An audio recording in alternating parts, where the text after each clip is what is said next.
Hi, fabulous firsties. Welcome back. I am getting ready to read chapter 8 of Charlotte's Web.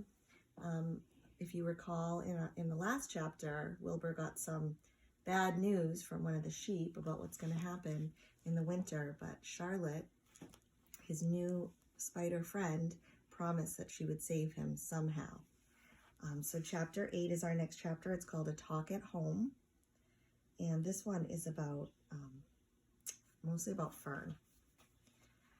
On Sunday morning, Mr. and Mrs. Arable and Fern were sitting at breakfast in the kitchen. Avery had finished and was upstairs looking for his slingshot. "Did you know that Uncle Homer's goslings had hatched?" asked Fern. "How many?" asked Mr. Arable. "7," replied Fern. "There were 8 eggs, but one didn't hatch, and the goose told Templeton she didn't want it anymore, so he took it away." "The goose did what?"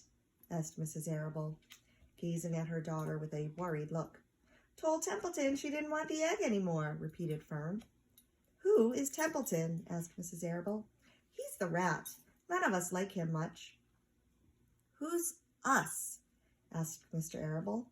"Oh, everybody in the barn cellar. Wilbur and the sheep and the lambs and the goose and the gander and the goslings and Charlotte and me."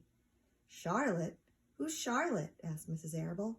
"She's Wilbur's best friend. She's terribly clever." "What does she look like?" asked Mrs. Arable. "Well," said Fern thoughtfully, "she has 8 legs. All spiders do, I guess." "Charlotte is a spider?" asked Fern's mother. Fern nodded. "A big gray one. She has a web across the top of Wilbur's doorway. She catches flies and sucks their blood. Wilbur adores her." "Does he really?" She was staring at Fern with a worried expression on her face. "Oh, yes, Wilbur adores Charlotte. Do you know what Charlotte said when the goslings hatched?" "I haven't the faintest idea," said Mr. Arable. "Tell us." "Well, when the first gosling stuck its little head out from under the goose, I was sitting on my stool in the corner and Charlotte was on her web. She made a speech. She said, 'I am sure that every one of us here in the barn cellar will be gratified to learn that after 4 weeks of unremitting effort and patience on the part of the goose, she now has something to show for it.' Don't you think that was a pleasant thing for her to say?" "Yes, I do," said Mrs. Arable. "And now, Fern, it's time to get ready for Sunday school. And tell Avery to get ready. And this afternoon you can tell me more about what goes on in Uncle Homer's barn." "Aren't you spending quite a lot of time there? You go there almost every afternoon, don't you?" "I like it there," replied Fern. She wiped her mouth and ran upstairs. After she had left the room, Mrs. Arable spoke in a low voice to her husband. "I worry about Fern," she said. "Did you hear that way? The way she rambled on about the animals, pretending that they talked?" Mr. Arable chuckled. "Maybe they do. I've sometimes wondered. At any rate, don't worry about Fern. She's just got a lively imagination.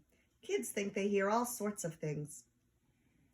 "Just the same, I do worry about her," replied Mrs. Arable. "I think I shall ask Dr. Dorian about her the next time I see him. He loves Fern almost as much as we do, and I want him to know how strange she is acting about that pig and everything. I don't think it's normal. You know perfectly well animals don't talk." Mr. Arable grinned. "Maybe our ears aren't as sharp as Fern's," he said. So that is the end of chapter 8. And I want you to think about that last sentence that I said. Maybe our ears aren't as sharp as Fern's. Think about what that means. And we can talk about it at our next class meeting. I hope you are enjoying every chapter. They are all up there. I'm not taking any of them down. I will send the link in an email as well. I miss you all so very much and love you guys. And I will see you all soon. Bye. Say bye, buddy.